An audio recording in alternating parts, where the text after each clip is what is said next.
Guys আসসালামু আলাইকুম।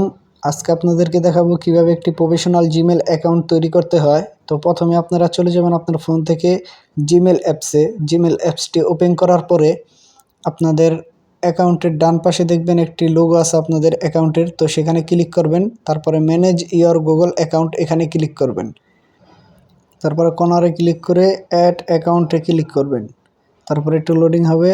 তারপর আপনাদের প্যাডাম বা ফিঙ্গার চাবি দিয়ে দিবেন। তো আমি প্যাডাম দিয়ে দিচ্ছি। ফোনের যে প্যাডাম বা ফিঙ্গার থাকে সেটা দিয়ে দিবেন। তারপর একটু চেকিং ইনফো হবে। তারপরে আপনারা এখানে দিয়ে দিবেন ক্রিয়েট অ্যাকাউন্ট, এটার উপরে ক্লিক করবেন। তারপরে চলে আসবে ফর মাই পার্সোনাল ইউজ, প্রথমটা এখানে ক্লিক করবেন। তারপরে নেম, ফার্স্ট নেম, তো আপনারা আপনাদের অ্যাকাউন্টে যে নামটি রাখতে চান সেই নাম এখানে বসিয়ে দিবেন। তো আমি দিচ্ছি, আপনারাও দিয়ে দিবেন।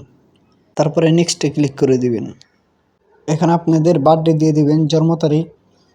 তো কয় তারিখে আপনাদের জন্ম হয়েছে এটা দিয়ে দিবেন। আমি আমার মতো দিয়ে দিচ্ছি, আপনারাও দিয়ে দিবেন। দেওয়ার পরে নেক্সটে ক্লিক করবেন।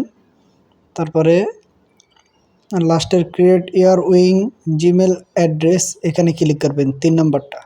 ক্লিক করার পরে আপনাদের এখানে জিমেল অ্যাকাউন্টের সেই নামটি বসিয়ে দিবেন, যেটা আপনাদের ইউজার নাম হিসাবে থাকবে। তো আমি বসিয়ে দিচ্ছি, আপনারাও বসিয়ে দিবেন। তারপরে নেক্সটে ক্লিক করবেন। ক্লিক করার পরে তারপরে এখানে আপনাদের ফোন নম্বর বসিয়ে দিবেন, দিয়ে নেক্সটে ক্লিক করবেন। তারপরে আপনাদেরকে একটি কোড দিতে বলবে। তো কোডটি আপনাদের SMS এর মাধ্যমে আসবে। তো আপনারা সেখান থেকে কপি করে নিয়ে এখানে বসিয়ে দিবেন। তারপরে গাইস দেখতে পাচ্ছেন আপনারা আমাদের একটি জিমেল অ্যাকাউন্ট তৈরি হয়ে গেছে। তো এভাবেই সবাই একটি প্রফেশনাল জিমেল অ্যাকাউন্ট তৈরি করতে পারেন। ধন্যবাদ সবাইকে। আর যদি কিছু জানার থাকে তাহলে কমেন্ট করবেন, আমি নেক্সট ভিডিওতে আপনাদেরকে বুঝিয়ে দেওয়ার চেষ্টা করব। ধন্যবাদ সবাইকে।